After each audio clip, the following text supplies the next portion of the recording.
Welcome to this EU influencer debate.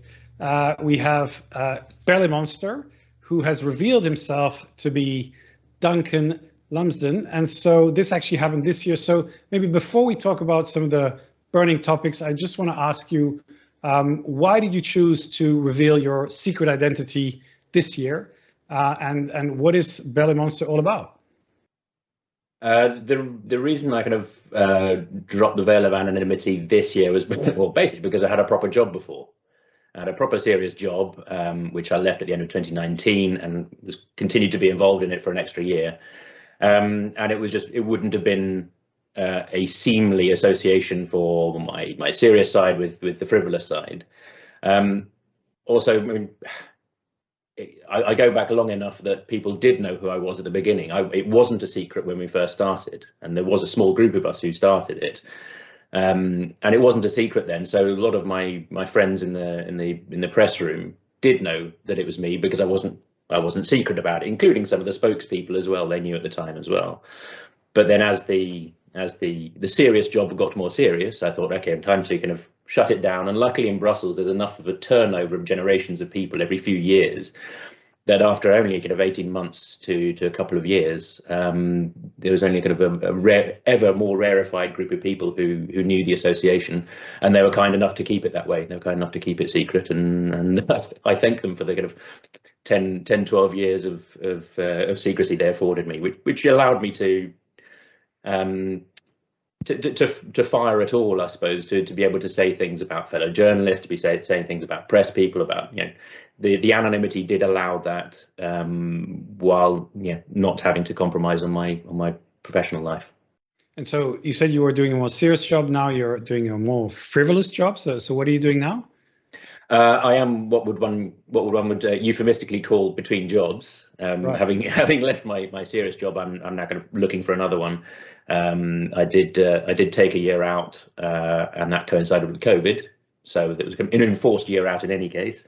And I'm now kind of starting to feel my way into the professional sphere again.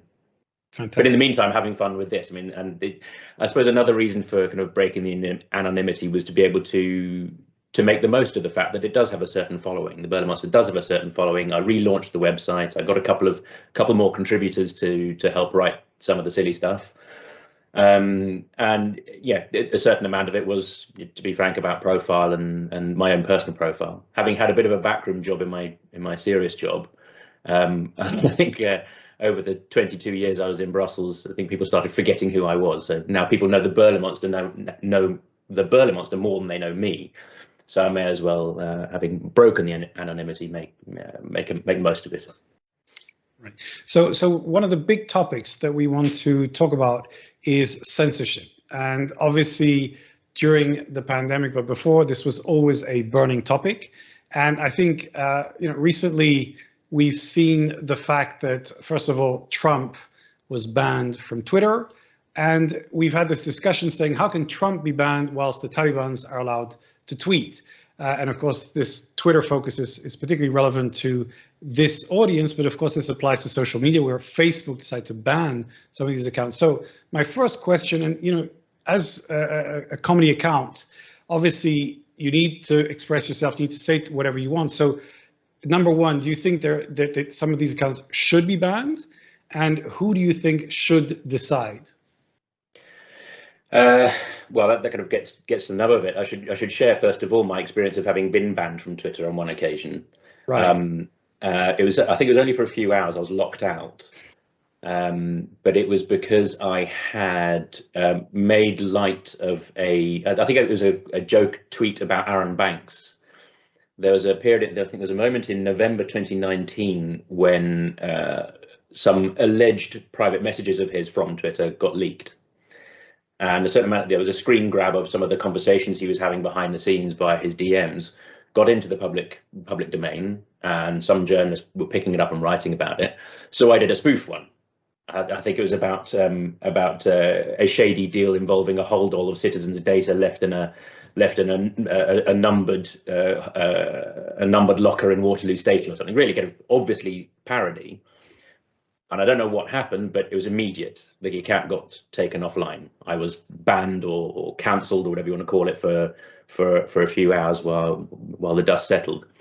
So it was interesting to be on that end of what was effectively a corporate decision. I wasn't censored, and I do draw a distinction between censorship and a decision, editing or banning or cancelling, whatever you want to call it, on the corporate side. And it did feel untransparent. To this day, I don't know what happened, whether Banks' lawyers just forced an algorithm upon Twitter and they just took down anything that looked like it was reproducing the DMs. I don't know. That's what it smelt like at the time. So yes, the lack of transparency on the corporate side is a concern, but it came out in the wash okay in the end, for me at least. I know there are plenty of others who have had a very different experience. And again, the banning of Trump off Twitter, it was a corporate decision. Mm-hmm. It was taken they made public on the face of it, what their reasons were, that he had breached the guidelines. But I mean, the tweets in question were fairly anodyne compared with some of the stuff he'd said in the past in terms of inciting violence or the other reasons they gave. And it was done at a time when he was no longer of use to them. They needed him on Twitter while he was president because he was president and because he was popular and all these kind of things. The moment he was yesterday's man, they didn't have any compunction with switching him off. So there's a little bit of concern about consistency and transparency in the actions of, it's not a dominant platform, is it? But it is an important platform. It's not an essential facility either, although I think we're starting to get in regulation a kind of, particularly in the EU side, a kind of roundabout definition of essential facility for certain platforms. So you get your own regulation because we can't do without you, but you're not dominant, therefore you don't fall under the competition rules. Mm-hmm. And that's another discussion again. But I just feel as though, yes, it was untransparent and inconsistent. But in terms of who should be taking that decision, I'm more comfortable with a company that has reputational damage at heart. It has potential litigation damage at heart. The potential just fear of regulation. I mean, this discussion is happening not only between us on this platform, but also at the European Parliament level, European Commission level, White House level. And with that threat of regulation or censorship or whatever looming over the platforms, they then rightly take their own decisions to get ahead of the regulators and ahead of any potential litigation, ahead of any potential reputational damage. And as long as the winds blow that way, I'm not uncomfortable with the decision on banning, not on censorship, but on banning being in the hands of the platforms themselves. And you just need a certain amount of that pressure surrounding them, be it these kind of discussions going on amongst people significantly more important than us, or actual threat of litigation, actual threat of reputational harm to share prices, which is the most keen threat that a company like that can face. As long as those threats are looming and guide a corporate decision-making process, then I'm more comfortable with that happening than with the European Commission, for example, writing a list of here are the people who are allowed to tweet or not. It's not the same as freezing accounts of friends of Putin, which is possibly analogous, although possibly a stretch. That is where you do get individual names mentioned and their freedoms are limited as an act of the EU specifically. I think transferring that to the right to tweet or not would be a stretch. I feel that Trump's censorship or ban has had quite an impact on his political voice, and that you suddenly feel, of course, it came at the same time as his the end of his presidency, but it did remove him from the news cycle. I think because he really used to use this very effectively.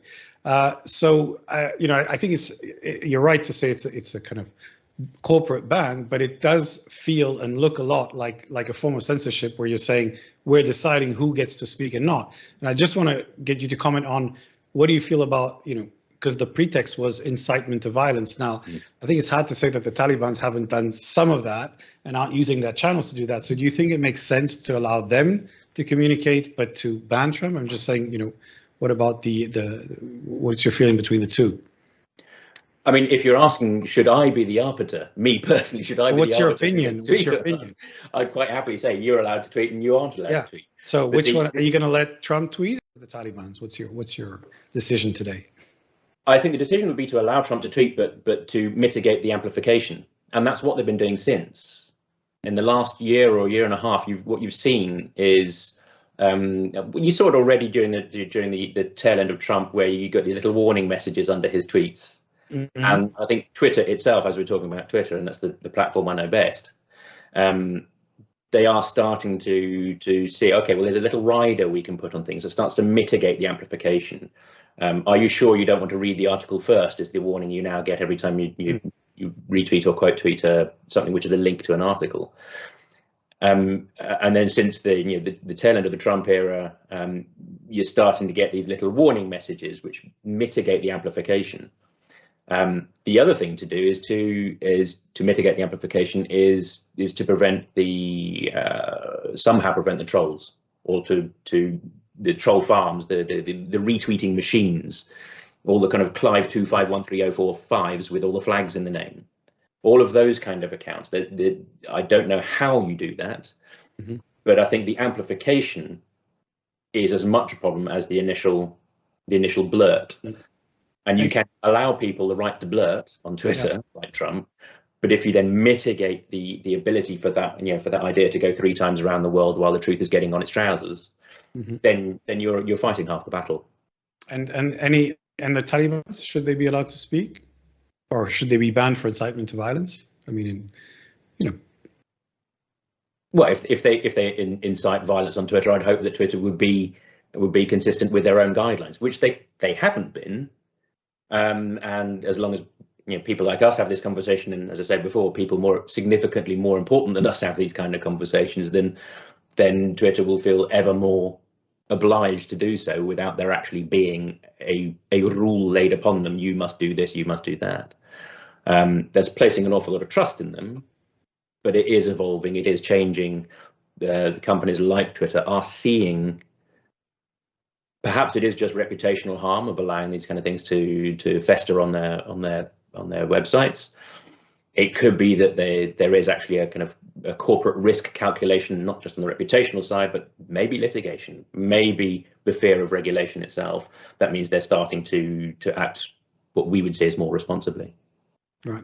Now, jumping to COVID and vaccine information, obviously, that's very much related to fake news or to disinformation. So my question to you is, do you think that Twitter and social media in general, but Twitter in particular, has contributed to the spread of disinformation on vaccination, or has it actually helped, or has it done a bit of both? What's been your experience? It's probably done a bit of both, but I think it's also a lot of the world is not on Twitter. We have to bear that in mind in our kind of speaking to ourselves bubble, be it in the Euro bubble sphere or Twitter sphere or the broader Twitter sphere. There's a danger of us talking to ourselves and believing that we're the most important things, and this is the global conversation. It isn't. It's the conversation that happens on Twitter. The kind of people who go on Twitter and choose to say things, myself included, are not necessarily the people who we're talking about here. And if we're talking about aunts and uncles and mums and pops who possibly Facebook is more the issue there because everyone's got an account, or more people have got an account. I just think Twitter is probably not the problem. Facebook possibly, because we know that in history it's not just kind of COVID, Brexit and other issues. It's been a certain amplifier of fake news, which is quite powerful over Facebook. But I mean, the approach of politicians writ large was probably a bigger contributor.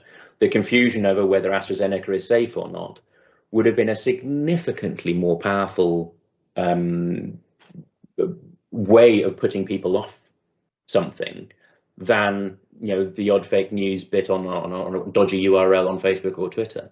I think that was the mistake. And then it's not about online comms, it's about policy making and the decision by a Macron or by a Merkel or by others to say, well, maybe it's not for over 50s, maybe it's not for under 50s, maybe it's not for women, maybe it is for women.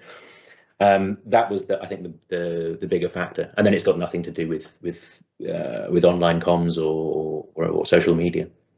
Yeah, in my view, Twitter is the real amplifier channel, which means it goes to people who often themselves either have a pretty powerful impact on a specific sphere, and it can be very niche, as in the EU, or it can be kind of a dedicated audience that's very interested in what they say as a journalist, as a celebrity, as a politician. And I'm using Twitter as an example, but I'm including social media as well. And I think that the conversation, the discussion you referred to with vaccines and the confusion around what's safe, what's not safe, is something that A, gets amplified, and B, gets jumped on by hesitants, anti-vax, or malicious actors who say, look, I mean, you've read about the campaign that was deliberately trying to pitch Pfizer as having problems and hiding certain things that they try to pitch at influencers. So it's clear that I think it can have an impact, and influence maybe other people who will then spread the information in different places. Do you think that there's anything that individuals like you, and you have your followers and they will be influenced consciously or unconsciously by what you tweet, and humor can have a huge impact on people's perception. So do you think that there's something that you, as an influencer, with all the the concept it entails, do you think there's anything you need to do, and do you think institutions need to do something about this? I think institutions did do something about it. I think across the spectrum, political institutions were doing the responsible thing of sending out the right message. Whether there's an onus upon people with a large following to do the right thing and say the right thing feasibly, I think that the main thing to do is not to do the wrong thing. Mm-hmm. And that I feel fairly keenly. I mean, there's a fairly good message for life, which is just don't be a dick. If I could have a printed tea towel of that would hang that up on the wall. And that that responsibility becomes the more followers you have. Whether there's an onus on people like me and plenty of others who are significantly more influential on your annual lists, I struggle with that a little bit, because if there's an onus on, for example, me, him, whatever it is, to amplify positive messages about things that I believe to be right, where do I draw the line? I get copied in now to an awful lot of, or CC'd into an awful lot of tweets about the situation in Catalonia. I'm on some list somewhere, and so you get these kind of campaigning things that go out, copying in Ryan Heath and me and a load of people. I think it's possibly your list. They just cut and paste it and go, here are the influences we want this pro-Catalan independence message to be out there. And the merits of that aside, if every good fight has to be fought by every good person, there will no longer be any room for silly limericks about unknown commissioners, which is what the account is for. Not solely, but it's an example of what is supposed to be happening over the Berlaymonster feed.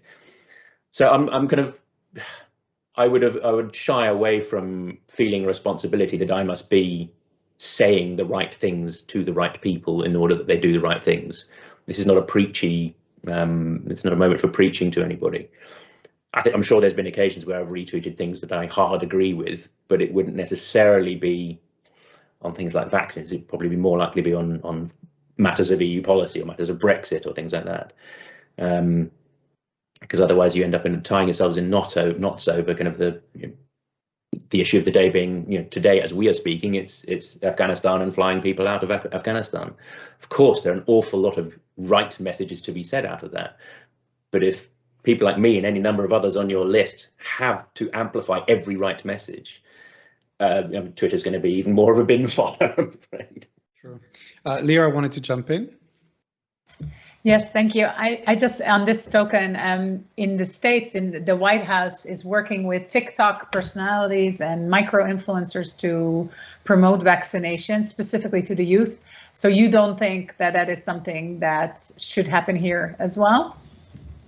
Oh, I think it can happen. I'd be very worried if it was the EU institutions doing that, because they tend to be a bit, I call the term dad dancing. When it comes to kind of engaging in social media, they'd probably find themselves on ICQ or Microsoft MSN chat rooms trying to amplify their message rather than on TikTok or anything else. So I'd be concerned if it was the EU institutions trying to do that. And I'm certainly sure that plenty of national governments have been doing much smarter engagement at their level. And also I think that that's probably the right level for it to have been done at national level in any case. Right. In EU campaign promoting, I think anything beyond their own work can be a little bit cringy and therefore doesn't work or can be counterproductive. Right.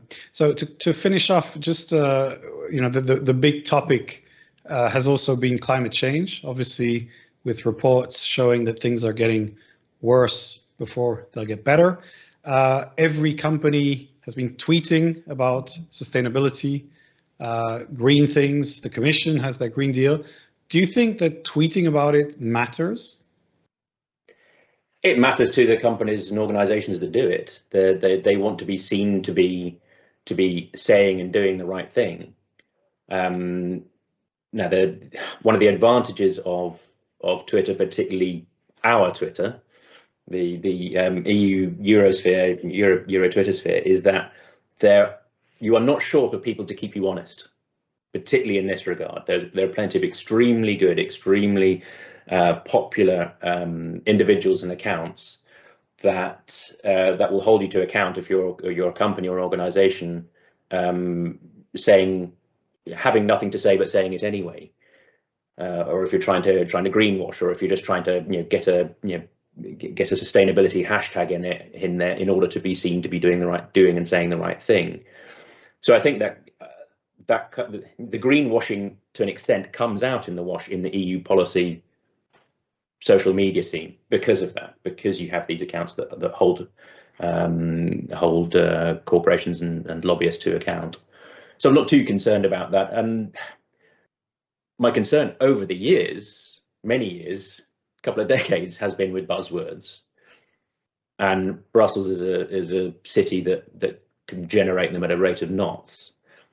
And it's almost like you give something a name and then all of a sudden it means something because it has a name.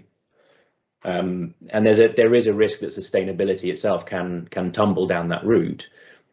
But every now and then, and it's up to these corporate accounts, when they are held to account, it's up to these corporations and lobbyists and so on and so forth to prove that it isn't just a buzzword, it isn't just a fig leaf.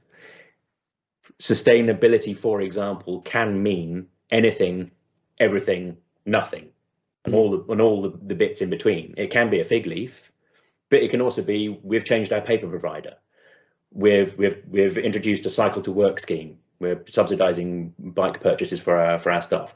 When it comes down to nuts and bolts, I mean, that's just a general rule of comms. Talk about nuts and bolts and don't just bandy around the policy terms.